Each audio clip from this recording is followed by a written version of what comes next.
Today we have a request from our buddy Nats fan for the 1994 Expos. So grab your popcorn and nachos as we're going to the ballpark. We have the 1994 Montreal Expos. Now, yeah, does it say the Washington Nationals? It does. Just trust me, okay? Not a terrible lineup. We got Marquise Grissom, Lansing, Larry Walker, Moises Alou, Sean Berry, don't know who that is, Darren Fletcher at catcher, that rhymes, Will Cordero, Rondell White, and Cliff Floyd. Pitching-wise, we have a young Pedro Martinez, Jeff Fassero, Butch Henry, Ken Hill, and Kurt Reeder. Reeder. Now, bullpen-wise, we did sign Norm Charlton because I don't know. I felt like it. We might look for another closing pitcher, just because. All right, so we've made it to the halfway point through the season. We are in 4th place in the East with a 49-48 record. Definitely room for improvement, but we'll see how the team is doing and maybe make some moves here. We did make a trade to acquire Mike Lieberthal, a young Mike Lieberthal, I might add, as the backup catcher. And we also looked into the depth that we had here on the team, and we called up Jose Vidro and a young Vladimir Guerrero Sr. We also made a trade for pitching and acquired Tim Wakefield, a young Tim Wakefield from the Pirates, I believe it was, as well as we got rid of our old closer and made a trade with Seattle for Bobby Ayala. And at the trade deadline, Brett Boone has been traded from the Reds to the Dodgers. Even in 94, they were doing it. So the 1994 season comes to a close. The Expos, not the Nationals, have finished the season at 88-74, and we have made the postseason. Marquise Grissom, great year. Mike Lansing kind of came back around. Larry Walker had a solid year. So did Moises Alou. Sean Berry was 69 RBIs. Darren Fletcher, not terrible. Will Cordero, Rondell White, and Cliff Floyd. Pitching-wise, Pedro finished the year with 19 wins, 10 losses. Ken Hill went 17-8. Ooh, that's actually pretty solid. Butch Henry came in at 10-7 on the year. Gabe White moved from the bullpen into the rotation to go 6-3. And Jeff Fassero damn near lost 20 games. And the big one, Bobby Ayala finished the year with 39 saves with 4 blown saves. Not terrible. Not terrible. All right, so we open up the wild card series against the Los Angeles Dodgers. Squaring off against Tom Candiotti, who went 16-8 on the year. Oh, I forgot Tom Candiotti threw a knuckleball. That ball is crushed. Will it get down? It will. That ball not only got down, it got down over the wall. Here in the 7th inning, Mike Lansing leads off with a single.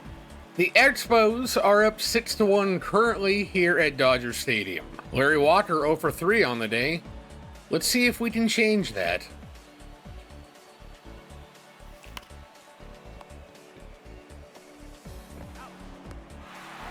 Maybe not. Darren Fletcher gets a piece of a fastball down in the zone, and that is slammed into right field for a home run. Cliff Floyd gets a piece of one. The ball is to the wall. It's going to bounce in front of the wall for a double. Will that get down? Oh my gosh, it drops. It drops and a run scores. 8-1 Expos. Lansing with a shot up the middle, and that will drop for a hit. Another run scores. 9-1 Expos. If you're a Montreal fan, you have to be pretty excited right now. Montreal State seasoning is the best. Larry Walker puts some Montreal State seasoning all over that ball, and it's down the line for a home run. 12-1 Expos. Scott drops the hook and strikes out Eric Harris to end the game. Expos take game 1, 12-1. Expos fans, we gotta be excited, right? I mean, 18 hits, 12 runs. Good Lord. Here we are for game 2 on the bump for the Dodgers, Oral Hershiser. 15-game winner on the year. Here in the 7th, Dodgers lead 4-2. Oral Hershiser still on the hill at 96 pitches. Sean Berry hits a shot. That should get down and go to the wall. Looks like a double for the Expos coming up. Great start to the inning.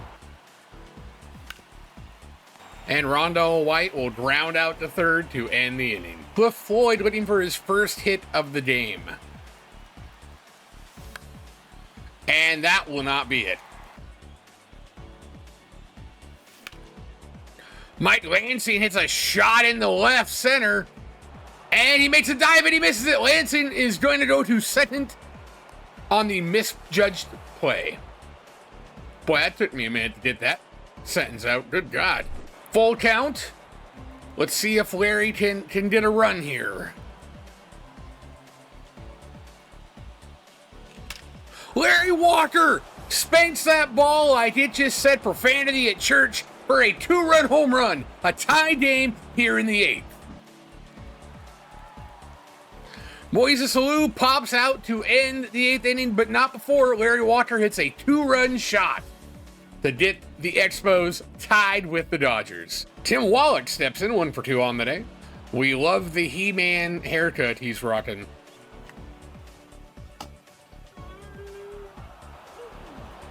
That will end the 9th inning. Extra baseball is incoming. Grissom with a little dribbler into left field for a base hit. He is on first. Mike Lansing hits one. That should score a run, and the Expos will take the lead in the top of the 10th, 5-4. That will bring out closer Bobby Ayala. Bobby Ayala with a strikeout on the splitter. And just like that, with a save from Bobby Ayala, the Expos have advanced. They have beaten the Dodgers and will now move on to taking on the Pirates. Game 1 starter of the National League Division Series will be John Lieber, 12-game winner on the year. Here in the top of the 8th, we find the Expos trailing by 1 run. And Will Cordero hits one. That will drop. And we have a runner on third. Rondell White hits one down the line. He's safe. That will score a run. We have a tie game in the top of the 8th. Mike Lansing, he has been on fire here in the postseason for the Expos. Speaking of, he just took a mean hack at a ball up in the zone, and that will be a home run. The Expos have now taken a 1-run lead. Bobby Ayala will enter the game trying to get his second save of the postseason. And Tony Womack goes down looking at a fastball at the top of the zone. John Wiener? Is that how you pronounce it? Wiener? I don't know.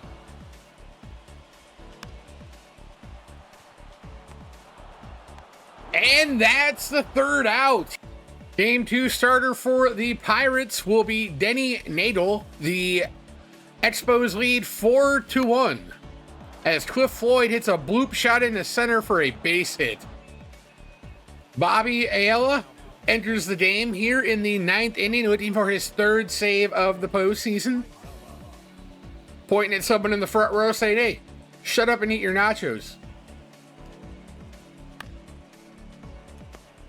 Cordero with the glove, the arm, the throw, and the out. The Expos take game 2.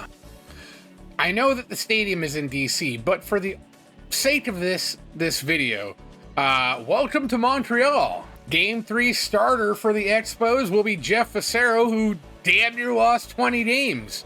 But hey, maybe he could be okay in the playoffs, yeah?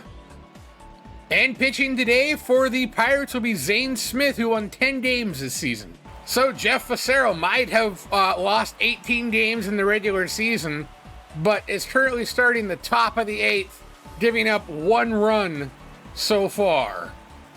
And that will be the first out of the inning. And there is out number 3. 8 brilliant innings for Jeff Fassero. Bobby Ayala jams it with a slider inside, and that'll end the game.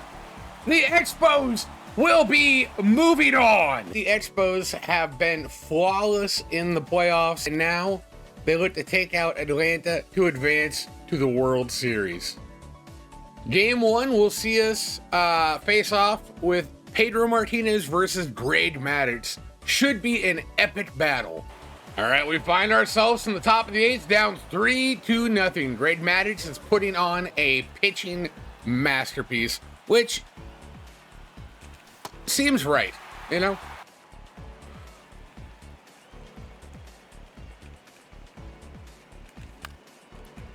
Oh, wait, maybe, nope.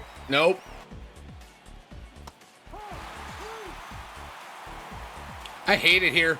And the Braves take game 1 and gives the Expos their first loss of the postseason. But, you know, we just want to get it out of the way before we get to the World Series, you know? All right, game 2, we have Hill versus Tom Glavine. Well, we find ourselves in the late innings of game 2, down 5-0. Rondell White hits one into the left center field general-ish area. We got a base hit, second base hit of the day, and Tom Glavine hits Marquise Grissom in the butt. Lansing with a base hit, that could store a run. They're holding, bases are loaded. Oh, I don't think Olu got enough of that one, and it will be caught to end the 8th inning. Wakefield is at 52 pitches, trying to keep this game from getting too out of control, although 5-0 against the Braves in 94 seems like, I mean, it feels like you might as well be down 100, you know? And Will Cordero hits a single. We have a runner on, 1 away in the 9th. Oh, Sean Barry with a shot, let it down. It will not, it will be caught. Darren Fletcher, he hits a long, deep drive to right, and it is gone. Home run for the Expos. The Braves lead 5-2, but there's signs of life in this lineup. Finally, you came to get Tom Glavine out after like 190 pitches. Good Lord. We like to call that giving someone the old Johan Santana around here. Well, shit. And the Braves take game number 2, but the offense has shown signs of life in game number 2. This could be important going forward. Game 3, we'll see Butch Henry, the promising rookie, taking on John Smoltz. Game 3 finds us in the later stages, up 6-3. Terry Pendleton seems confused that Wakefield has a fastball as he throws it by him and he watches it. That will bring in Bobby Ayala. Closing time. And Bobby Ayala gets a save as the Expos win game 3. Game 4, we'll see Maddux again. Let's hope for a better time the second time around, yeah? Here we are in the 8th inning. The Expos are currently rocking a 6-2 lead. We got to Greg Maddux. I don't know how, but we did. And Gabe White had pitched a hell of a game. The Expos will bring in Norm Charlton, the crafty lefty, to try to finish out this game. Mike Kelly grounds out to Lansing. Lansing the throw to first, the out. Oh my Lord, this series is now tied. Game 5, we got Steve Avery, Braves legend, facing off against Jeff Fassero, who, not to beat a dead horse here, but even though Fassero lost us 18 games in the regular season, he's been pretty good in the playoffs, and that's where it counts. Find ourselves in the top of the 8th, down 5-1. Ignore everything I said about Jeff Fassero. We're gonna shoot him into the fucking sun.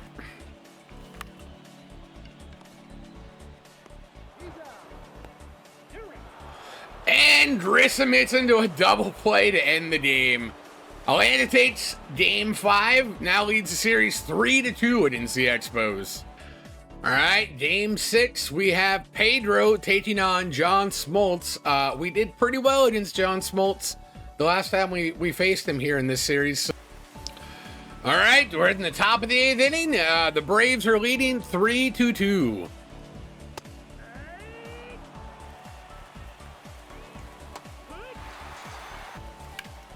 Moises Alou with a shot in the center, and it's going to be caught. The 1994 season is dependent on the Expos winning this game to keep it alive. And Sean Barry pops it up to center. And sports fans, that will do it. Atlanta moves on to the series, and the Expos will be going home. And in 1994, the Braves will win the World Series against Cleveland. Overall, you know, it didn't end the way we wanted it to. The Braves are one of those teams that they are just a stacked lineup, you know, and we faced off against their big 3 in their rotation, and we still took a couple games. So, if you liked this video, and you want to be so kind, please leave a thumbs up. And if you haven't already, please hit the subscribe button as well, because, as we all know, that helps the YouTube channel. Leave a comment down below if you're excited for 25, and what changes you've seen that you are really excited about. I hope you enjoyed this, and we'll see you in the next video.